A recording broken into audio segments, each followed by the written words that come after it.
கர்ணனுக்கும் துரியோதனனுக்கும் ஒரு சின்ன மன வருத்தம்.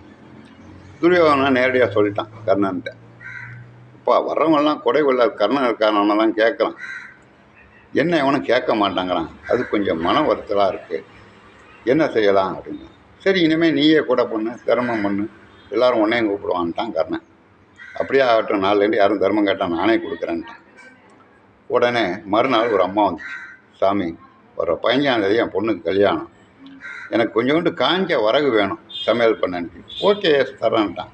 அது கேட்ட அன்னையிலேருந்து மழை 15 நாள் தொடர்ந்து மழை, அடைமழை வந்து வரகுக்கு நிற்கிது. இவனால் வரகு காஞ்ச வரகு கொடுக்க முடியலை, தொடர்ந்து மழை, அடைவிடாத மழை, ஒன்றுமே செய்ய முடியலை. உடனே கர்ணன்கிட்ட போய் சொன்னான்.